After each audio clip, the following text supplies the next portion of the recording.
Hoy, en 678, Magistratura, fallo a favor de Clarín.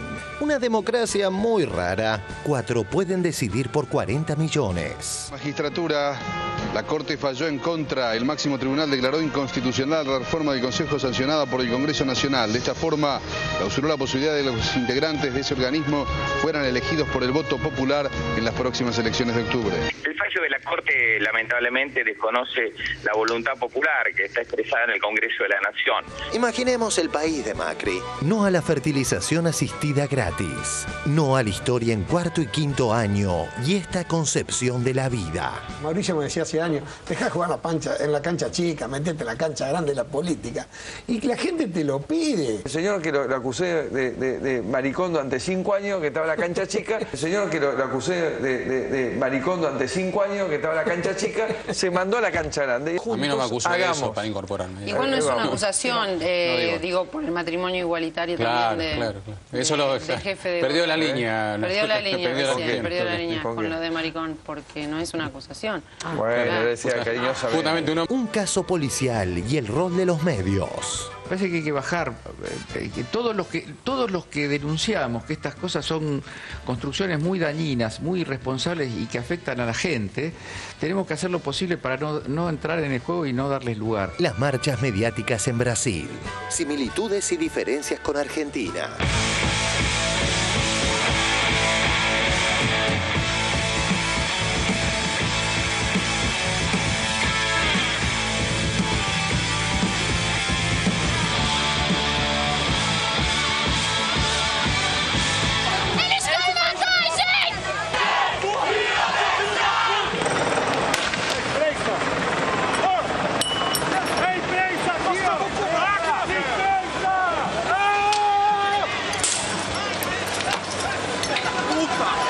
Este levantamiento que no está encabezado ciertamente por sectores populares medios bajos. La mayoría de los que están a la cabeza de estas movilizaciones eran jóvenes de clases medias y medias altas. No, me quiero ir todos los años de viaje a Punta del Este. No me... Víctor Hugo, Lidia Papaleo, papel prensa y el indispensable archivo. El presidente de la Nación está firmando el libro de visitantes de Clarín. Se apresta ya en este momento a visitar las instalaciones y a dirigirse donde se pondrá en marcha la máquina que imprimirá un suplemento con este nuevo papel prensa. En este momento el presidente de la Nación se apresta a poner en marcha una de las rotativas acá en Clarín. La señora de Noble es saludada por algunos de los empleados. El papel que salga de la fábrica y sobre el que ha de escribirse la historia a medida que transcurre, quede asociado a su nombre. Este documento no lo conocía. En absoluto. Fíjese desde dónde venía gestándose tanto poder, ¿no? Yo al general Lanusse lo conocí en el 76, a quien fui a ver para pedirle ayuda. Y me habló de la injusticia de todo, por supuesto, y de que tenía que concurrir a hablar con Videla. Pero estoy totalmente asombrada, jamás supe de esto que acabamos de ver. Con esto le compite Mañeto a Víctor Hugo. Lo que está construyendo esta elección es el símbolo del fin de ciclo del kirchnerismo, o de que si son vencidos, no son vencidos definitivamente, digamos, ¿no? Esta idea de que como han superado 2 ataques cardíacos no se van a morir del corazón, digamos, ¿no? Y se van a morir del corazón como se mueren todos los partidos políticos del mundo en los últimos 2000 años en los 222 países del mundo. Como se murió Kirchner, No estaba hablando de morirse físicamente, sino... Como un cuento que no terminaba, el futuro nos traicionaba, tanto tiempo sin creer, creímos no creer en nada. Un viento fresco vendría, abriendo paso, curando heridas. Somos tantos que al dolor lo convirtió en alegría. Otra otro día de Notis, de ensueño. 1 taza de té chino para Clarín. Una complicación para la OPO. La economía se ha desacelerado, que era una de las cosas del gobierno como un gran mérito, crecimiento a tasas chinas, ya no existen. La Argentina se tiene que olvidar de crecer a tasas chinas. En el diario Clarín del sábado, un reto para la oposición. Vuelven las tasas chinas. El regreso de las tasas chinas es el desvelo de los economistas que actúan en la oposición. ¿Cómo haces campaña diciéndole a la gente que la economía está mal cuando los números que están sobre la mesa son estos? Se preguntaba un economista del armado PJ-PRO, justo antes de las elecciones. Vuelven las tasas chinas. 2. La construcción. Creció un 9,3% la venta de insumos para la construcción en mayo. 3. No nos entró el domingo. Serrat y el Día del Padre conmovieron a Moca en TVR. Están matando la tierra.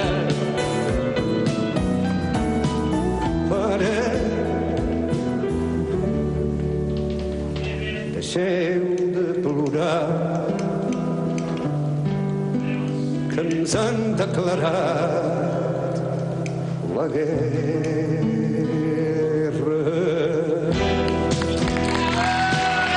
Muy bueno, feliz día, papá. Estoy emocionado con Serrat, ¿no? Le gusta Serrat. Sí, eso quiero, así como critiqué el anterior, quiero felicitar por el bloque a la producción, porque trajeron una canción que prácticamente es desconocida y yo no la escuchaba, no sé, hará 30 años que no escuchaba esa canción, es hermosísima, la canción cantada en catalán. Padre, deja ya de llorar que nos han declarado la guerra. Hacía muchísimo que no la escuchaba. Qué lindo. Es un regalo para usted, porque la intuición y el corazón le resisten a la mentira. Es la fe, la nueva fe, como una estrella que nos guía. Y a tasas chinas 678. Mucho más que 3 fríos números. Hay muchísima gente que en los últimos 6, 7, 8 años mejoró su ingreso real. Sueño loco que nos abraza por cordilleras, ríos y plazas para seguir caminando. Los niños al hombro viajan a esperanza. Un surco se abrió en el continente para sembrar nuestro sueño de siempre. Qué lindo mostrarle al mundo que bien se siente este abrazo latinoamericano.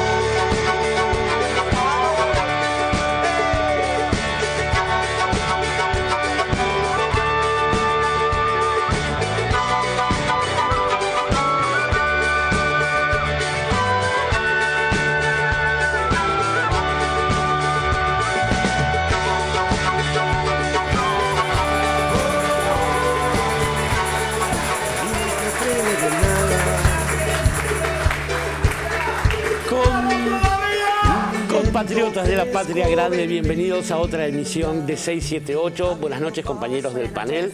Tenemos dos invitados especialmente lujosos para esta áspera jornada. Tengo a mi izquierda al senador Marcelo Fuentes. Bienvenido, senador. Senador Fuentes es senador nacional por el Frente para la Victoria, por la provincia de Neuquén, y además está metido en el riñón de estas cosas de decidir sobre la Constitución y las leyes, puesto que es titular de la Comisión de Asuntos Constitucionales. Se graduó en La Plata el senador Fuentes en su carrera de abogado, y de La Plata también nos viene mi visitante de la derecha, un querido amigo, un querido y admirado amigo, Darío Stanzreiber. Bienvenido, Darío. Muchas gracias. Son tantos los talentos del tipo que uno debe decir que, bueno, es conductor de televisión, Mentira la Verdad, en Canal Encuentro, es conductor de radio en El Innombrable los martes al mediodía por Radio Madre, la 530. Tal cual. Y El Amor al Cine, los domingos a las 22. No vas a pensar nunca más si seguís laburando así. No, pero la verdad que esto de sacar un poco la filosofía de los claustros está bueno. Vamos a ver dónde la ponemos ahora. Vamos a ver cómo, tal cual, cómo la trabajamos con estos temas. Sí. Bien, vamos a ir al primer informe de esta noche y tiene que ver con este fallo respecto del Consejo de la Magistratura. ¿Se puede ser juez y parte? Cuando un juez es juez y parte, lo que se parte será la justicia. Vamos al informe. Magistratura, fallo a favor de Clarín. Una democracia muy rara. 4 pueden decidir por 40 millones. Esta es una democracia de mayorías muy rara. Un consejo de sabios, las 7 personas que integran la Corte, deciden sobre la vida de los 40 millones de argentinos.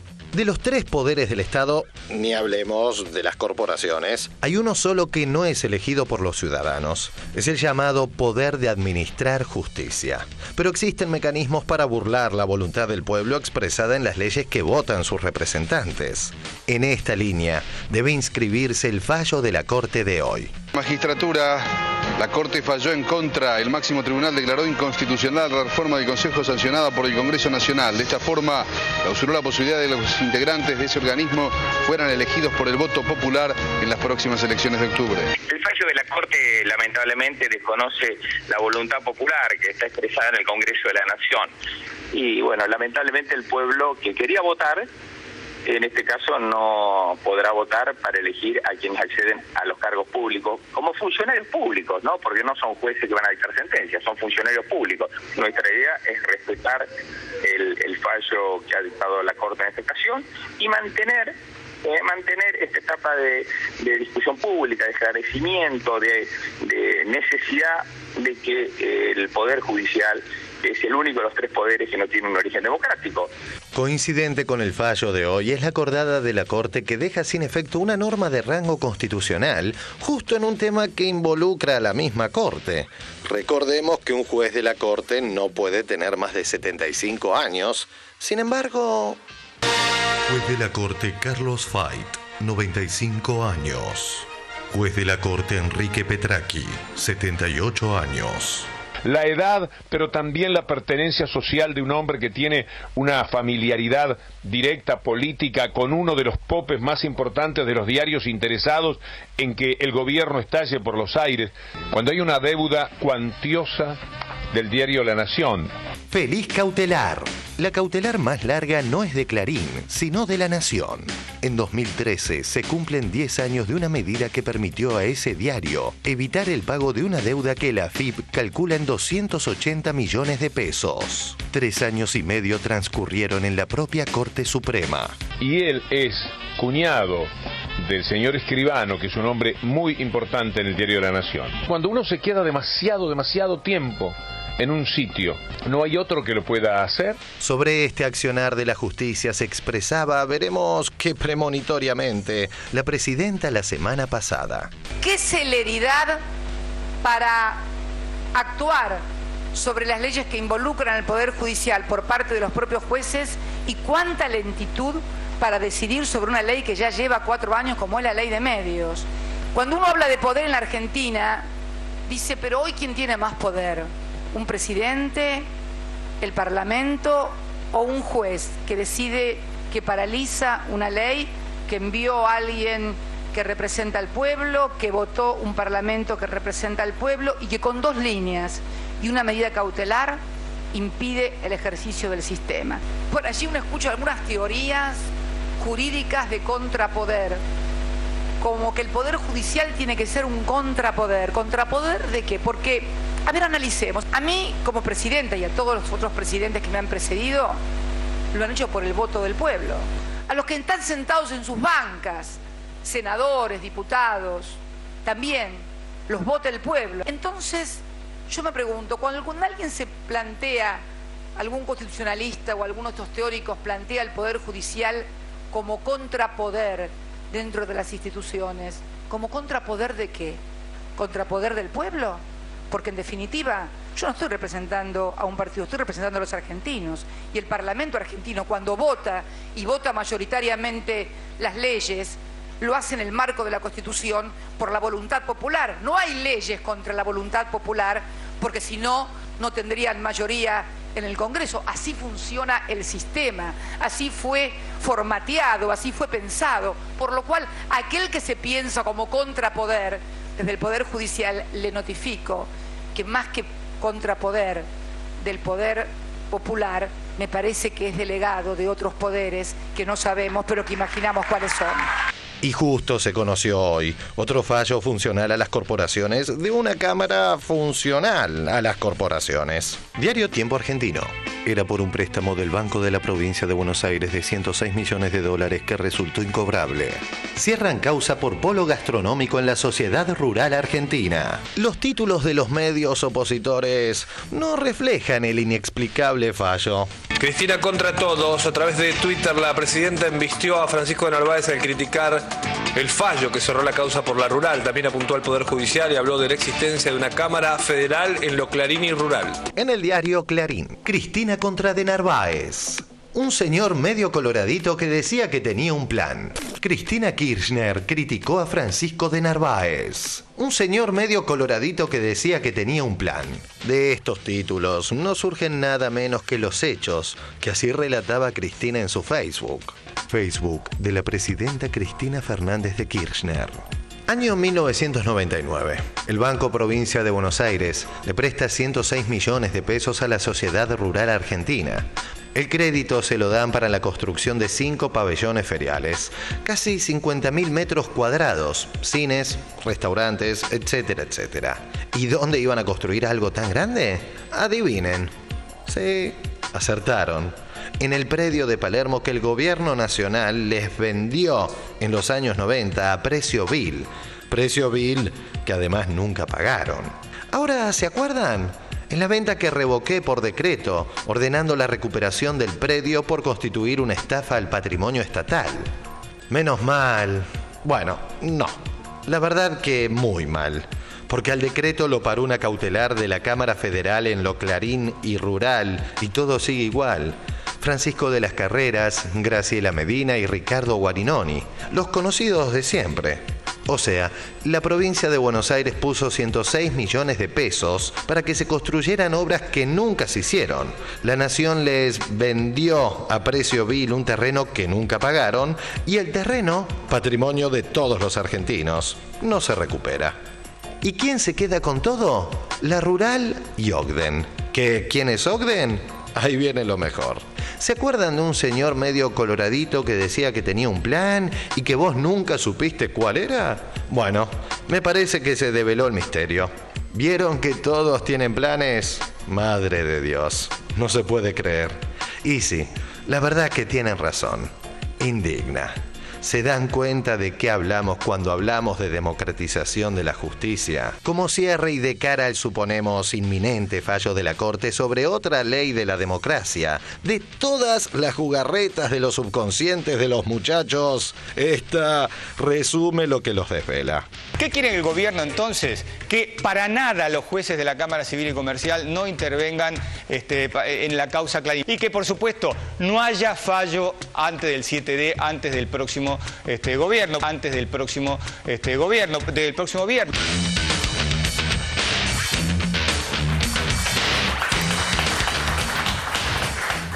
En fin, mamá, haceme grande que periodista me vuelvo solo, decía yo de niño. Pero digamos que, senador Fuentes, cuando menos hasta este momento, digamos, un año atrás, era impensable que se iba a estar dando este debate tan importante, ¿no? Respecto de la democratización de la justicia. ¿Nos cuenta, nos explica qué pasó hoy? Bueno, creo que usted ha señalado lo que entiendo lo más importante de cara a cómo continúa este camino. Es decir, hoy la Corte toma la decisión histórica de confirmar que forma parte de la vieja tradición conservadora del Poder Judicial.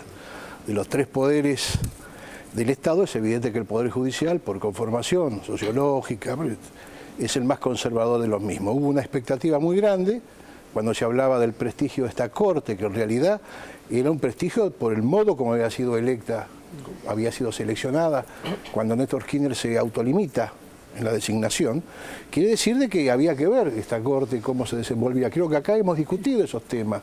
Yo manifesté en su momento, hay que ver en los casos concretos, porque esta Corte ya había manifestado 2 tiempos, ¿no? Como un tiempo, aquellas cuestiones de aplauso fácil, rápidamente las sacaba, aquellas cuestiones que eran dificultosas, quedaban cajoneadas como es política constante del Poder Judicial.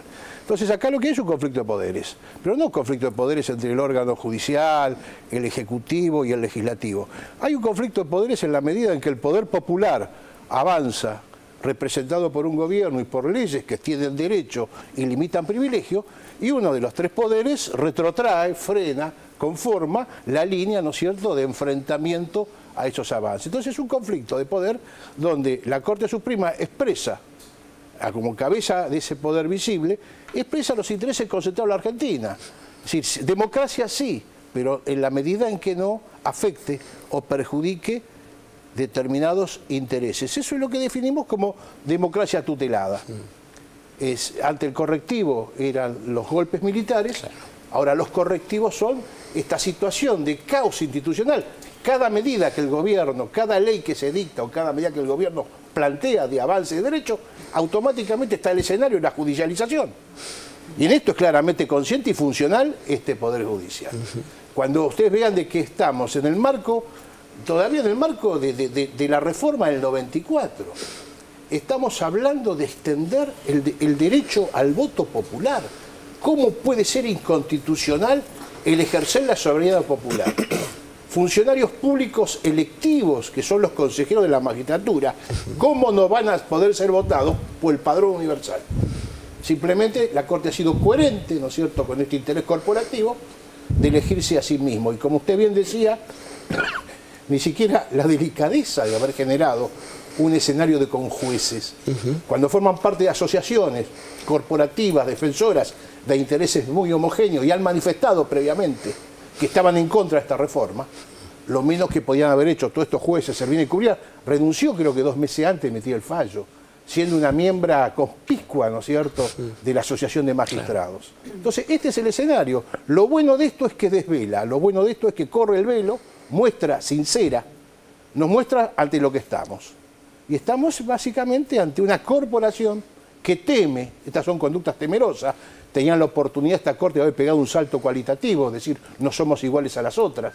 En la medida que el Poder Popular avanza, estamos a favor de esa expansión de derechos, de esa participación popular. Hoy en un fallo que es mezquino, prioriza, ¿no es cierto?, su propia cohesión corporativa al desafío que es el ejercicio de la democracia. Ahora, senador, digamos, lo institucional indica que hay que respetar el fallo de la Corte. Desde lo político, ¿qué respuesta se piensa ante esto? Fundamentalmente, yo creo que el camino lo marcó con absoluta claridad la señora presidenta cuando llamó a las jornadas de debate la justicia de cara a la sociedad. Universidad Nacional de La Matanza empezó, más de 12.000 inscriptos, jóvenes abogados, magistrados, jueces, estudiantes de Derecho. Continuó, ¿no es cierto?, en San Miguel de Tucumán hace 10 días. Este fin de semana fue en Neuquén. A lo largo que ha hecho el país hay un sujeto nuevo, novedoso, no visualizado, que comienza a discutir esto. Creo que este es el camino. Por eso yo creo que hasta simplifica. Siempre en política lo dificultoso es la confusión. Yo prefiero claridades, prefiero que se diga, no, yo defiendo estos intereses corporativos y no esas conductas ambivalentes que por ahí aparece algún fallo, algún jueguito de fallos psicológicos, en abstracto. Las cosas concretas ahí están. Esos son, y esto está bien, esto forma parte del debate democrático. Esta idea de la democracia parece habérsele ocurrido a los amigos de Darío Stanraiver que andaban por la isla. ¿Cómo se lee en términos de lo que se están confrontando en este momento con estas cosas? ¿Hay dos pensamientos, hay dos formas de pensar el mundo distintas? Dos formas de pensar, hablas de democracia y república, una cosa así. Por ejemplo, y también de poderes corporativos y poderes con soberanía popular. Yo creo que básicamente es un tema del corporativismo que se escuda una vez más en cierta tecné, en cierto saber, que anula el origen democrático, que es lo que busca de algún modo la reforma o la democratización de la justicia. O sea, se eligen diputados, se eligen senadores, se elige presidente, pero el juez, la corporación judicial, se ampara en la no elección popular, arguyendo un tipo de saber o de técnica, de autoridades del saber que no necesita, es más, que contaminaría ese saber si fuese elegido por parte de la democracia, ¿no? Ahora, detrás de ese amparo en cierto saber, claramente lo que aparece una vez más son intereses corporativos, ¿no? Digamos, la familia judicial es una de las corporaciones más tradicionales, más conservadoras en nuestro país, digamos que en su interior se producen todas las prebendas, todas las relaciones, todas las ayudas, ¿no? El amiguismo propio de cualquier corporación. Pero ese corporativismo no puede presentarse a sí mismo simplemente como una cuestión faccional, sino que se presenta amparada en cierto saber, que si uno se remite a la filosofía política, podría tener una lógica, ¿no? Que el juez debería poder practicar su oficio amparado en cierto saber. Lo que pasa que, bueno, ya no estamos en Grecia, el tiempo en el que vivimos creo que ha otorgado la soberanía a otro poder. A mí realmente me interesa mucho cómo se van moviendo desde la política las apoyaturas, ¿no? Me pasó esto, ¿no? Quería contar, estando en un bar me encontré justo al lado de una persona horrorizada viendo las páginas de policiales por la justicia garantista, ¿no? Y hablando de la inseguridad, qué país de porquería, donde los jueces liberan a todos, ¿no? Entonces un descrédito total a la justicia. Esa misma persona corre el diario 10 páginas para adelante, va a la parte de política y sale a defender la justicia, que muy bien con la jueza Servini de Cubría le puso un tope al gobierno. Entonces yo lo encaré y le digo, ¿pero estás a favor o estás en contra de la justicia? Porque no puede ser que en un caso sí, en otro caso no. Y en realidad lo que estamos presenciando... ¿Qué dijo? Nada, me quedó mirando... Ya le va a llegar el turno a los profesores de filosofía, le dijo, claro. No, pero me parece que lo que estamos desperdiciando una oportunidad histórica. Digo, creo que desde la oposición más acérrima a este gobierno, nadie nunca de manera tan definitiva le dio un crédito a la justicia como si fuese un poder eficiente. O sea, todos hemos cuestionado y seguimos cuestionando el accionar de la justicia. Ahora, como es una iniciativa del gobierno, la democratización, la oposición se encolumna, ¿sí?, detrás de este cuestionamiento. Eso, la verdad, es una pena. A mí me da más que nada pena porque, una vez más, digamos, lo peor de la política termina contaminando temas que, como ustedes dijeron, salen sobre el tapete como para ser realmente pensado, abierto y reformado. Sí, yo no creo que sea una pena, creo que es más bien una maldad. Pero, Aveiras, desde lo periodístico, ¿esto se le puede explicar a la gente? O sea, el público, el pueblo... Todo puede ser explicado, me parece que era... no está haciéndolo. En un punto era esperable el fallo ¿no? No sorprende. Por ahí sorprende que sea 6-1, ¿no? Que haya sido un fallo tan mayoritario de quienes, la mayoría de los ministros de la Corte Suprema, excepto el doctor Zaffaroni, se hayan pronunciado a favor del fallo de Servini de Cubría, que consideró inconstitucional la reforma del Consejo de la Magistratura y básicamente la elección popular de los consejeros. Pero me parece que hay dos cosas que le quería preguntar al senador. Por un lado, en el propio fallo, en los fundamentos del fallo de la Corte, se hace hincapié en que esta reforma no se ajusta a la actual Constitución, que para llevar adelante esto sería necesaria una reforma constitucional, ¿no?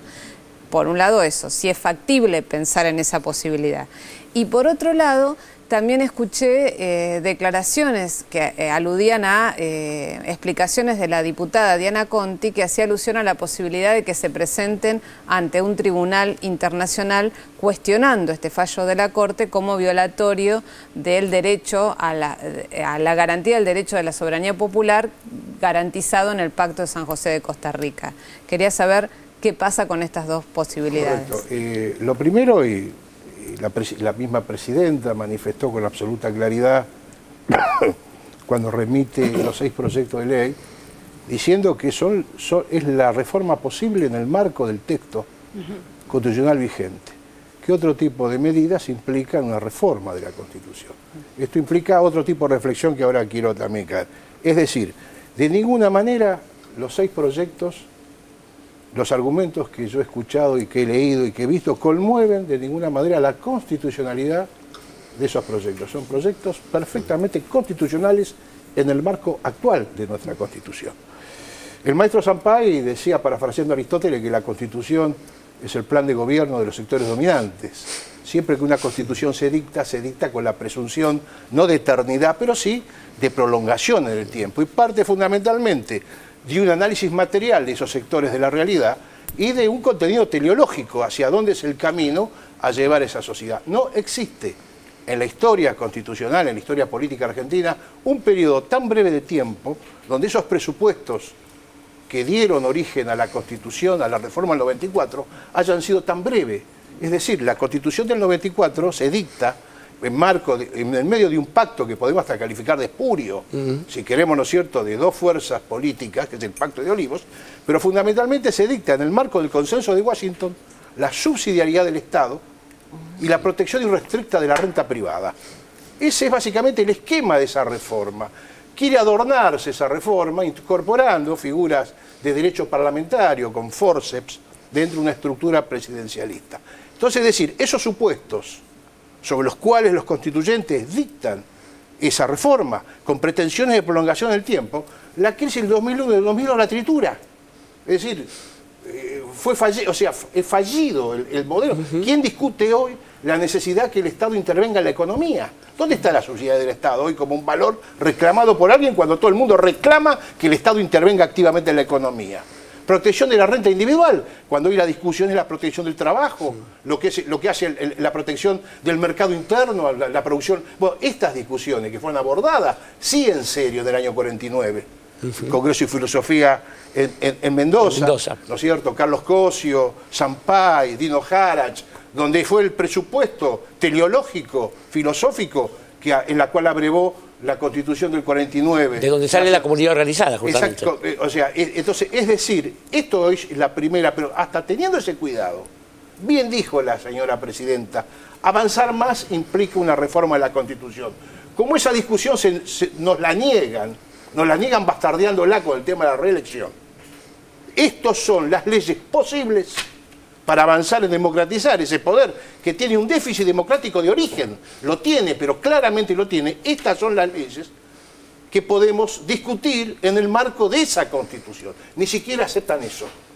Por eso digo, bienvenido esto para mí, porque creo que clarifica absolutamente a quien pueda tener alguna duda de cuál iba a ser la conducta de esta Corte, ¿no es cierto?, que es clara expresión de esa corporación. Senador, perdón, en base a la pregunta que le hizo Nora y siguiendo su reflexión, si los fallos, el próximo fallo que se espera de la ley de medios fuera también en el mismo sentido que estos fallos corporativos y defensores de otra cosa que de las líneas del gobierno, a la presidenta o al gobierno, ¿qué le quedaría? ¿La reforma de la Constitución? Fundamentalmente, es decir, yo creo que estamos ante una coyuntura que es electoral importante. Lo primero y fundamental para que tenga viabilidad cualquier propuesta es que haya un acompañamiento masivo de los sectores populares. Por eso es bueno poder manifestarlo aún con tiempo esto. Depende entonces de qué cantidad de acumulación política logre este gobierno, ¿no es cierto?, en las elecciones intermedias, a los efectos de definir cuál es la estrategia. Yo creo que fundamentalmente, lo hemos hablado acá en otras reuniones, el tema es que la gente vaya tomando conciencia de qué es lo que está en juego, de que estas cuestiones que son a veces estériles, áridas, ¿no es cierto?, no son ajenas a la vida cotidiana de la gente. Y que estas neutralidades que pretenden, estas vírgenes vestales, o en otras religiones serían vacas sagradas, sí, ¿no es cierto?, que están adentro de un tupper, que obedecen, funcionan, comen, respiran, como el resto de todos nosotros, no son de carnalidades. Por eso cuando se dice los jueces solo hablan a través de sus sentencias, qué aburrido debe ser almorzar con un magistrado entonces, ¿no? Sí. Entonces no, los jueces hablan, respiran, comen y expresan y forman parte, aún honrosas excepciones personales, de una corporación que políticamente tiene una función, que es ese control difuso de constitucionalidad, es poder convertirse en la trinchera última de esos intereses que son los que se niegan a cambiar y los más lentos. Yo creo que no es para hacer un drama, sino entender que por primera vez, y que esta es la virtud de este gobierno, cuando a las cosas las pone por su nombre. Hoy estamos discutiendo, hoy estamos poniendo a la luz que comenzó esto, recuerden ustedes, con el fallo de un magistrado jubilado, ¿no?, con una cierta cautelar, donde mostró el juego de cómo funcionaban las corporaciones económicas en la Argentina y cómo estos sectores judiciales eran funcionales a esas corporaciones. Eso que comenzó y parecíamos locos denunciándolo, hoy, ¿no es cierto?, está mostrando con este propio fallo hasta qué punto esa justicia no está en condiciones ni siquiera de aceptar el ejercicio de la democracia como el resto de los 40 millones de argentinos. ¿no? Totalmente. Además, bueno, se ve también esas fallas de la Moncloita. Hablábamos con Cintia García también del modelo norteamericano, ¿no? Donde la Corte Suprema parece ser el freno para la soberanía popular. ¿Cómo veía? Claro, y ahí está la interpretación del artículo 114, que es el núcleo en discusión en la Corte Suprema. Ahora, un par de planteos. Si el Poder Judicial es el poder que no fue atravesado por la democracia, es lógica esa resistencia. Quiero decir, es como decía Nora, no sorprende porque no va a ser fácil atravesar democráticamente ese Poder Judicial. La Asociación Justicia Legítima se reúne en todo el país con una crítica y una autocrítica a esa corporación. Y lo que hablan es claramente de que hay digamos, los jueces son clasistas, intentan sostener su espíritu clasista, su espíritu de casta, y el resultado para los amigos y amigas que nos están viendo es que los pobres no son bien recibidos en las mayorías de los juzgados, y que los jueces toman a los juzgados como de su propiedad y a los trabajadores del Poder Judicial como propiedad de cada uno de los juzgados. Ahora, una pregunta que yo le quería hacer al senador y es sobre, justamente, para no dramatizar, si la crítica es al fallo y la denuncia es a la actitud corporativa o es hacia los jueces de la Corte Suprema. Porque probablemente, supongamos que que la Corte falle a favor de la ley de medios. Entonces, ¿qué mirada vamos a tener sobre la Corte Suprema entonces? Claro, pero es que la mirada no es una mirada sobre la base si fallan a favor de lo que creo o no creo. Correcto. Es decir, acá hay una cuestión que es estructural, independiente de conductas individuales. Es decir, es más, en algún momento, en ese manejo de los tiempos políticos que toda corte de justicia tiene, no me extrañaría que la Corte, dado el tiempo que ha transcurrido, de golpe conceda, entre comillas, determinada, ¿no es cierto?, dispensa a los intereses populares, porque maneja esos tiempos. Ahora, en el momento que tuvo que definir con celeridad, ¿no es cierto?, con celeridad y precisión, si la propia corporación debe a sí mismo elegirse o no, falló como tenía que fallar a favor de esa corporación. Esto creo que es lo que hoy se desnuda y nos evita estos dilemas y enredos que tenemos. Es una batalla cultural y política muy importante. Son siglos, ¿no es cierto?, donde esa intermediación en la economía. Alguna vez alguien se preguntó, no quiero ganar amigos, ¿no es cierto?, las escribanías. ¿Cuántos países del mundo tienen un sistema de escribano como acá, cuando cualquier contrato lo certifica una oficina pública con una estampillita, ¿no es cierto? No, entonces, están inmanentes a la estructuración del poder, y sobre todo porque el tema era previsible. Toda vez que un gobierno popular avanza sobre la renta y cruza una línea imaginaria del límite que ellos ponen, cuánto se puede avanzar sobre esa renta, con la nacionalización, ¿no es cierto?, de las AFJP, la estatización, el recupero patrimonial de YPF, ¿no es cierto?, el recupero patrimonial de Aerolíneas Argentinas, las asignaciones universales, la política de expansión de derechos, perjudica, preocupa y afecta a esos intereses. Y automáticamente se abroquelan cada vez que se avanza y responden. Antes con golpe, vuelvo a decir, por más que se ofenda algún amigo, ¿no es cierto?, antes con golpes militares, ahora con sentencias judiciales. Vamos a seguir hablando de justicia, pero vamos a ir al segundo informe de esta noche, que tiene que ver con la mirada de esa especie de especialidad periodística que es la crónica policial y que en realidad se tiñe de otras cosas. Vamos al informe, por favor. Un caso policial y el rol de los medios. El caso policial del que dicen estamos pendientes todos los argentinos desnuda ciertos procederes de los medios. De esta crítica no se salvará ni la tanqueta. La inseguridad. Con obvia finalidad, el grupo opositor Clarín rápidamente trató de vincular el hecho a lo que se denomina inseguridad. Incluso anteayer, y en sintonía con su coequiper, la actriz María Laura Santillán seguía aferrada al latiguillo. ¿Qué puede haber pasado? Sobre todo teniendo en cuenta que se está viviendo muy mal y que uno sale a la calle y el peligro es latente, ¿no?, permanente. Y cada vez que suceden otros hechos vinculados con la seguridad, la gente sale y marcha, ¿no?, y manifiesta, y pide justicia, y se ve que el reclamo es el mismo. En una ciudad convulsionada por los hechos de inseguridad. Lleva la ilusión de que... Salvo que sea. ¿Dirá algo? Fuerza a todas las patricias que cuidan hijos. Muchas gracias. Muy bien, allí escuchamos el discurso del presidente de la República. La verdad que presté mucha atención a los dichos de la presidente. Habló de las patricias. sinceramente le digo, yo esperaba que hable también de las Ángeles. Yo pensé que ahí iba a decir, y también hay que trabajar mucho en el país para que no haya casos como Ángeles. Pero no. Todo el tiempo se estuvo enmarcando el crimen como esto, la inseguridad, otra vez la inseguridad, claro. Y de vuelta instalar el miedo, porque en realidad lo que se está diciendo cuando se enmarca el crimen así es como, puede ser tu hija, la próxima puede ser tu hija. Tenemos que hacer muchas cosas porque nos matan lo que más amamos. Mejor actor. Santo Biasati. Porque nos matan lo que más amamos. Nuestros hijos y nuestros nietos. Lo que pasó con esta chiquita Ángeles, aquí nomás, porque es aquí nomás. Esta chiquita que puede ser la hija de todos, esta sensación que nos queda siempre de la gente que nos va a sobrevivir y que está en este país un poco desprotegida, por no decir muy desprotegida. Estamos con una sensación de inseguridad que no es sensación. Ayer le robaron a mi hija anoche y esto a ustedes les debe pasar todo el tiempo.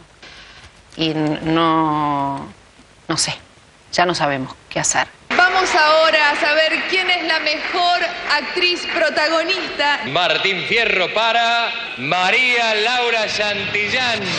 Y no sé, ya no sabemos qué hacer. Encontrar un culpable.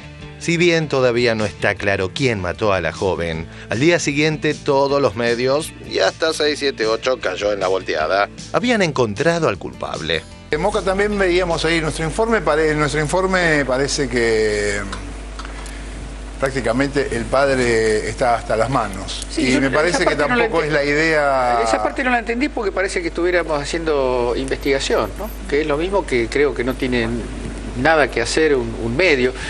Una similitud ya no inesperada. Paluch y Tenenbaum. Con tono de jolgorio trataron el tema el reconocido macrista y también Ariel Paluch. Claudia, para mí el portero le estaba dando bomba al padrastro. Cayó la pobre planeta, lo vio y eso no la hicieron cagar. Bueno, un abrazo grande, pero chau. Llamo Juan Carlos. Hola, buen día, Fernando Parque Chacabuco.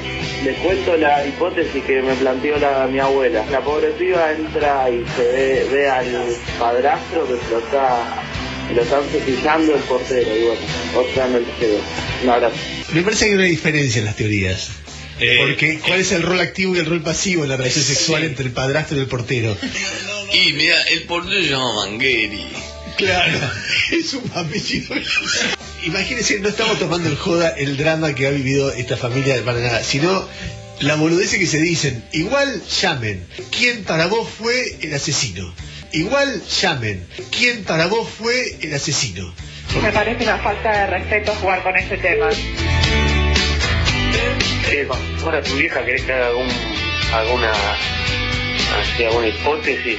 Parece que están cagando de risa. Una piba que falleció, están yendo a la mierda. Me parece que el tratamiento que le están dando al caso de la chica muerta no está bueno, que se lo tomen en joda. Nosotros no nos estamos burlando de lo que le pasó a Ángeles. No, nos estamos burlando de la manera que los medios están tratando, que dicen cualquier banana. Entonces, ya que se dice cualquier banana, decimos cualquier banana nosotros también. Entonces, ya que se dice cualquier banana, decimos cualquier banana nosotros también. Se está activando el radiovoto. Simplemente vamos a preguntarle a la gente qué sospechan. ¿De quién sospechás en el caso Ángeles? La opción 1... algún integrante de la familia. La opción 2... del encargado. La opción 3 es la compuesta. Claro, de los dos, de la familia / encargado. Algún miembro de la familia y el encargado. Y la opción 4, otros. Otros. Una lección de periodismo. Si los jóvenes que estudian periodismo se preguntan de qué se trata la cuestión, Luis Majul tiene la respuesta. Y hay otro elemento acá que a mí me gustaría discutir con ustedes y que me preocupa mucho.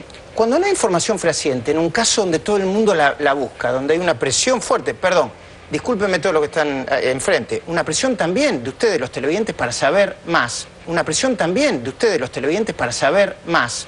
Presión que se siente porque hay mediciones y todo el mundo sabe esto. Ventura hay uno solo. La obsesión por competirle a Luis Ventura en el rubro récord de primicias llevó a los muchachos a sacar una tapa que, como dice el Chueco, mamadera. La tapa de Clarín de ayer, perdón, Sí, fue esa. La tapa directamente habrían detenido al padrastro y al hermanastro. Fue la tapa, el título principal. Y ya estaba la noticia. Y ya estaba en los online, ya estaba. Tapa del diario Clarín del sábado 15 de junio, primera edición. El asesinato de Ángeles. acusan del crimen al padrastro y a un medio hermano.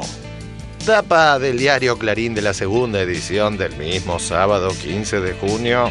El asesinato de Ángeles. Sospechan del padrastro y de un medio hermano. El título principal. Habían detenido al portero. Lo cierto es que el caso sigue y probablemente los medios sigan dedicando páginas y más páginas. El sábado en TVR reflexionaba al respecto un conocido politólogo y parece que fue escuchado por el mozo de un bar de Floresta. Parece a mí que de alguna manera confluimos en una construcción que nos cuenta acontecimientos, que pone culpables, que pone cómplices, que pone testigos, que falta que se haga en algún momento en alguno de estos programas un simulacro que diga que el asesino es tal. Entonces me parece que hay que, no sé cuál sería la estrategia, pero me parece que hay que bajar, que todos los que denunciamos que estas cosas son construcciones muy dañinas, muy irresponsables y que afectan a la gente, tenemos que hacer lo posible para no entrar en el juego y no darles lugar. Estamos con el móvil en el barrio de Floresta, en la esquina de Segurola y Rivadavia, y estamos con el protagonista del Pirulo de Tapa de Página 12. Página 12 de ayer, Pirulo de Tapa. Morbo. En el bar de Segurola y Rivadavia, los parroquianos desayunaban el jueves con los canales de noticias. La pantalla mostraba el primer plano de un contenedor de basura. Este es el viaje del cadáver de Ángeles, decía el periodista. Luego, en la estación Castelar, una señora estaba tirada en el piso, herida, y miraba más allá de la cámara. ¡Contame, contame!, la obligaba, zamarreándola, la mano que sostenía el micrófono. El mozo no lo soportó. Esto es un asco. Lo lamento, señores, pero aquí se acabó el morbo, dijo y apagó la tele. Mira, estaban haciendo una cobertura de esta chiquita que mataron y nada, tenían que hablar, evidentemente tenían que hablar del tema y empezaron a hacer una recorrida de cómo levanta la basura con una música que parecía una película de terror y me parece que no tenía nada que ver con el caso tampoco, ¿viste? Una cosa que es machacar sobre algo, vale cualquier cosa, ¿viste?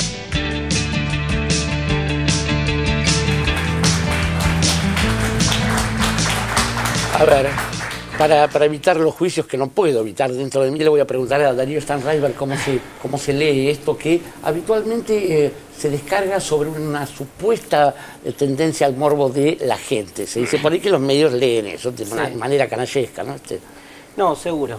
Tampoco, digamos, creo, o sea, no me gustan las interpretaciones para este caso en los extremos, o sea, claramente no es solo el morbo de la gente, tampoco me parece que es un caso de aguja hipodérmica comunicacional, o sea, los medios construyen una noticia y la empiezan a instalar, evidentemente hay una relación entre un morbo que se juega, ¿no? Con estas historias y por otro lado un aprovechamiento de los medios para dos propósitos, uno más político y otro, digamos, más comercial, digamos, que siempre no es que nos olvidamos, pero siempre soslayamos la motivación de construcción del rating, que es clave en estos casos. Digo lo de lo político, porque para mí la tapa de Clarín fue un error, digamos, no le encuentro otra lógica que un error. A mí el error de se equivocaron, punto, digo, todos se equivocan. Ahora, a mí me preocupa, creo que el día anterior Clarín saca las declaraciones del padre de Ángeles diciendo algo así como no nos merecemos los gobernantes que tenemos. Y entonces potenciar esa declaración a horas de haberse encontrado el cuerpo y ponerla, creo que en clarín.com, no sé si en el diario de papel, ya es una decisión, ¿no? de tomar el caso y llevarlo por ese lado. Ahora veamos el otro caso, digamos. Acá, esto a mí, ¿sabes lo que me suena? Me suena como si fuese un gran reality. Un gran reality. Viste que en las teorías de los realities, esto es algo que hablábamos el otro día en Flaxo con Marcos Gorbán, digamos, la teoría de los realities es que hoy la audiencia se engancha con personajes como uno a los que les puede pasar lo que le pasa a uno, ¿no? Y hay como una especie de, en mi lectura, de sensación de que la ciudad entera es como un gran reality donde los medios están todo el tiempo opinando, planteando todas las barbaridades que ahí suceden, juzgando, ¿no? Y todos somos los espectadores de ese reality donde le pasa algo a una nena que podría ser mi nena. Entonces nos identificamos en ese tipo de audiencia muy particular, desde la cual se construye la audiencia televisiva, que no es la sociedad argentina, sino un tipo muy particular, nos enganchamos con eso. Y entonces aparecen de inmediato todas las asociaciones típicas de estos valores propios de esta parte. Por ejemplo, que ni bien se encuentra el cuerpo, claramente se trató de una violación. Claro. Segundo, claramente los culpables fueron los negros de la basura. O sea, la identificación inmediata de violación, los negros de la basura, con todo el morbo puesto ahí, conduce necesariamente, una vez más, a la cuestión de la inseguridad. Ahora, la cuestión de la inseguridad, digamos, tiene estos protagonistas. Nadie habla de inseguridad en el caso Barreda.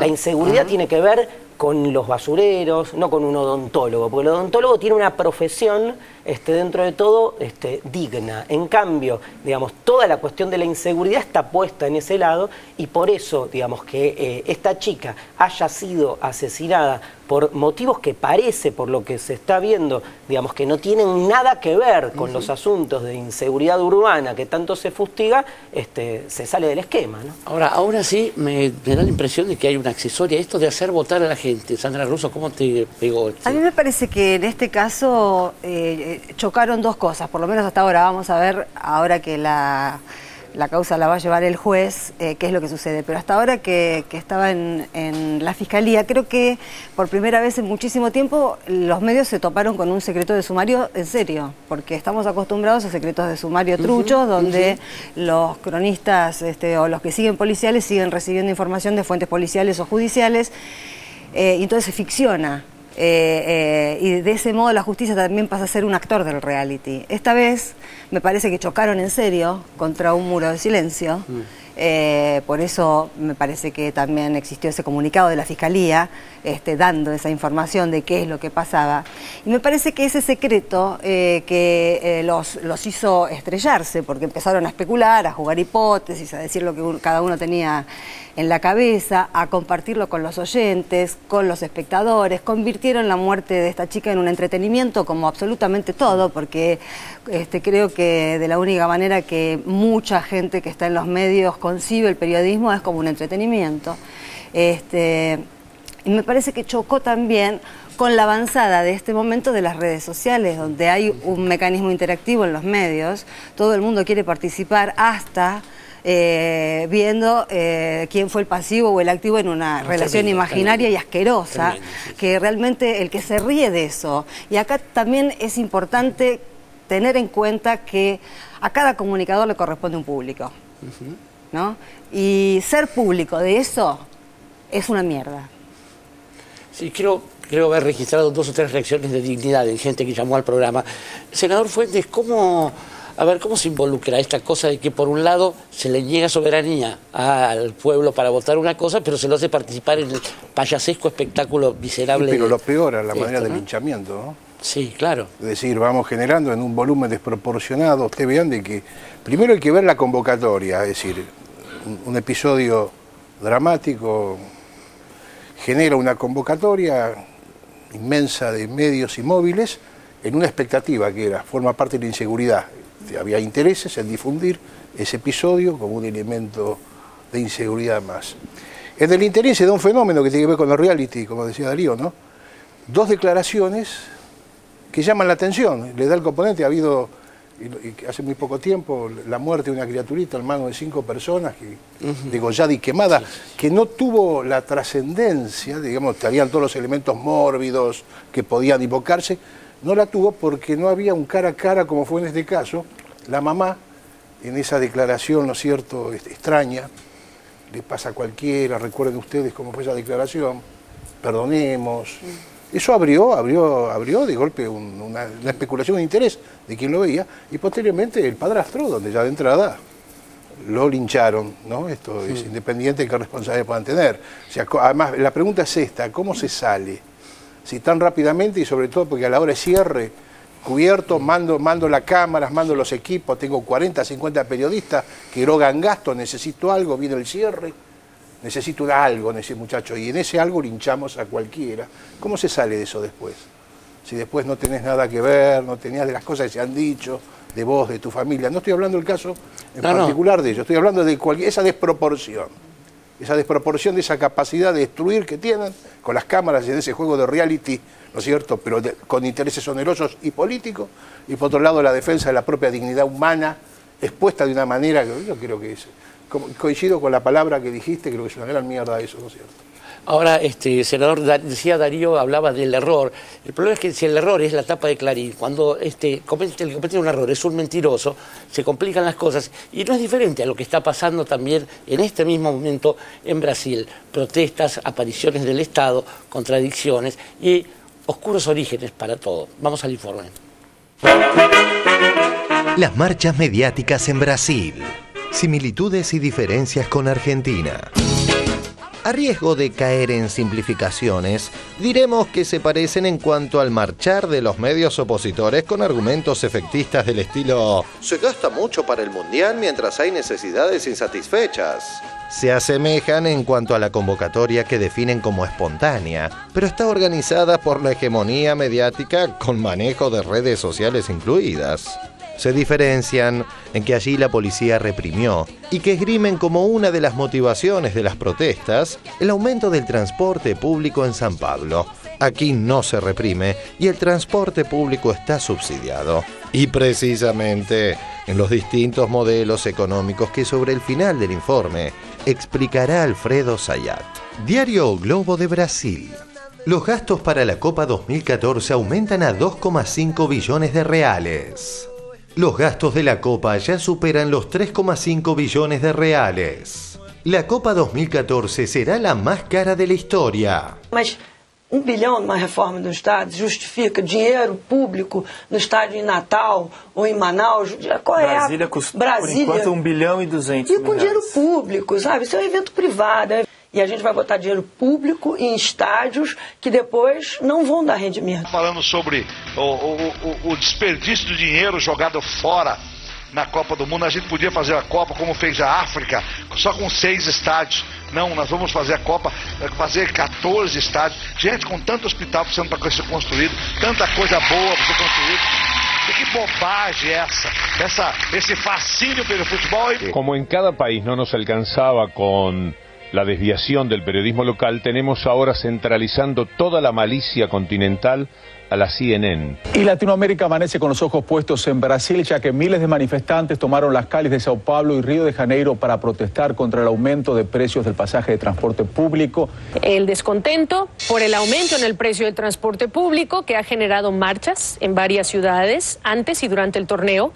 En Sao Paulo el jueves pasado hubo centenares de detenidos y otros tantos heridos. Y también por los casi 15.000 millones de dólares como parte de la protesta para dinero que se ha usado para estadios y otras inversiones para el Mundial de Fútbol de 2014. Hay una magnificación de lo que está ocurriendo en Brasil, lo que Dilma Rousseff define como terrorismo mediático, el periodismo de Brasil. Nós somos sérios em relação à política fiscal desse país. Por isso eu peço a vocês que não deem ouvidos a esses que jogam sempre no quanto pior, melhor. Quanto pior, melhor. Críticas todo mundo tem de ter a humildade de aceitar. Agora, terrorismo não. Fazer terrorismo informativo sobre a situación do Brasil, no. Miles de manifestantes protestaron ayer en las principales ciudades de Brasil. Para frenar a las manifestaciones, la policía ha recurrido a la violencia como escudo, lo que ha dejado más de 100 heridos y 200 detenidos hasta la fecha.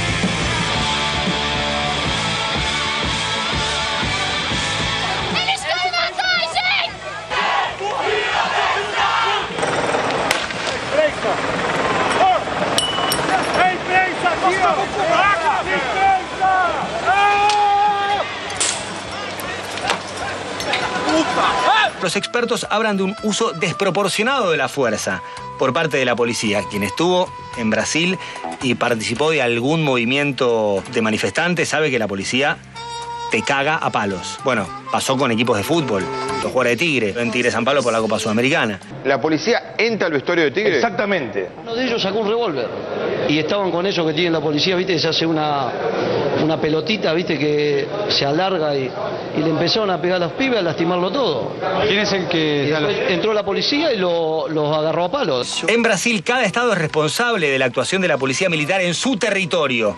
Y en San Pablo además se da la cohabitación entre el gobernador Alckmin, que es de la oposición, y Fernando Haddad, que es hombre de Dilma, gobernando la ciudad, con lo cual también ahí tenés las fricciones políticas cuando suceden este tipo de manifestaciones.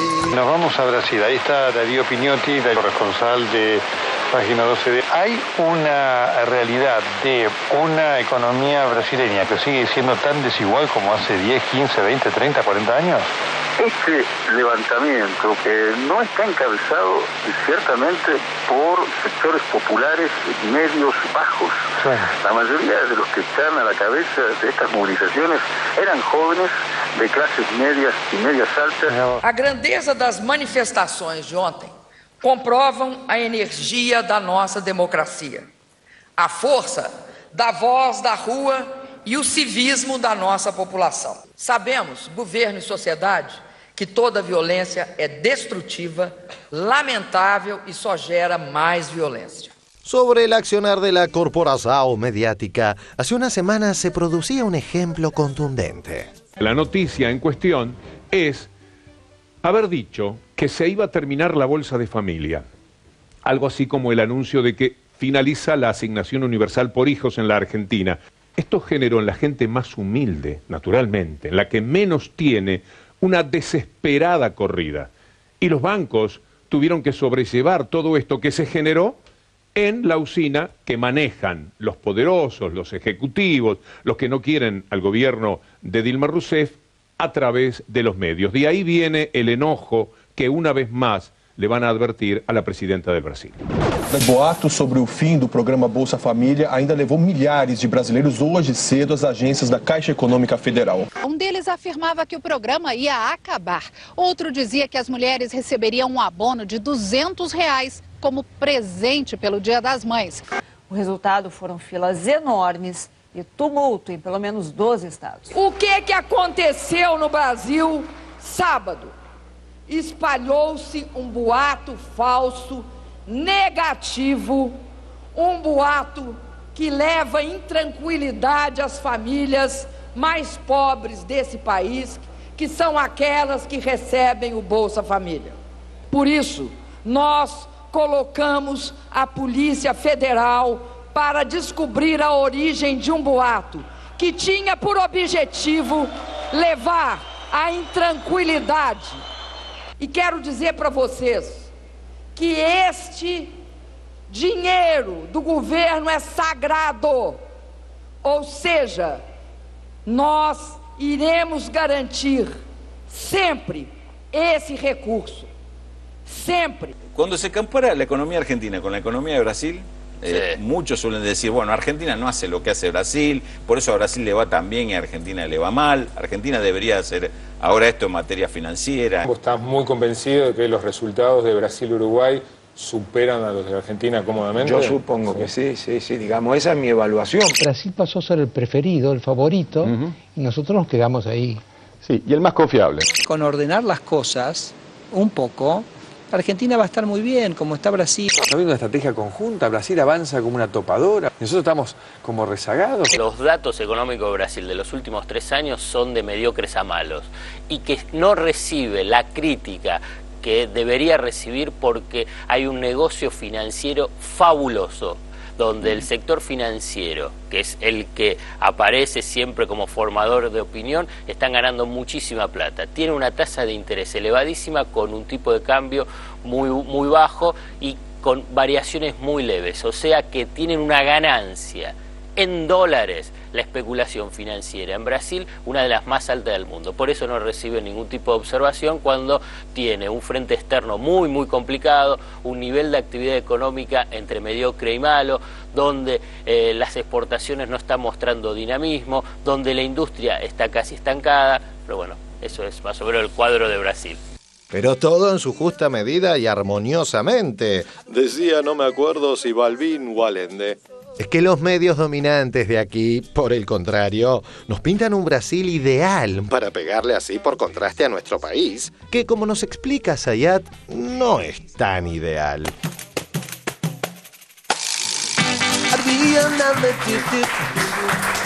Para no caer en la tentación de decir lo fáciles que son las comparaciones, las muchas que son las coincidencias y las diferencias, le arrojo la pelota a Dante Augusto Palma. Sí, sé que tengo que ser breve porque viene la música. Sí, no, muchas gracias, Dante. De los Pérez García. No, me parece, por un lado esto, hay un montón de especificidades en cada uno de los países de Latinoamérica que hacen difícil la comparación. Pero por otro lado también hay un montón de continuidades y de estructuras que se repiten. Yendo a lo que hablábamos en el primer bloque, en realidad por lo pronto, salvo los casos de últimas reformas en Venezuela, en Bolivia, en Ecuador, todos estos países seguimos bajo una estructura, ¿no? Bajo una estructura que sigue, sigue el espíritu de los padres fundadores de la Constitución norteamericana, que justamente se basa en un desprecio por las decisiones soberanas y por las decisiones populares.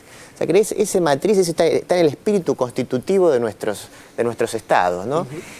Y después, yéndolo un poquito todavía más acá, me parece que se está dando este fenómeno también, muy vinculado también a las redes sociales, que justamente atraviesan ciertos estratos particulares de la sociedad, pero lo que se está dando es una capacidad de movilización que tenían las clases medias y altas que no se daba hace 3 o 4 años, ¿no? Entonces me parece que ese fenómeno se repite más allá después de internas a veces incluso parecidas como las que tenemos nosotros con un intendente de un lado, un poder nacional del otro, pero digo, se está dando ese fenómeno que se replica y que uno lo ve, además por supuesto del rol de los medios y el tipo de discurso que llevan adelante las grandes corporaciones.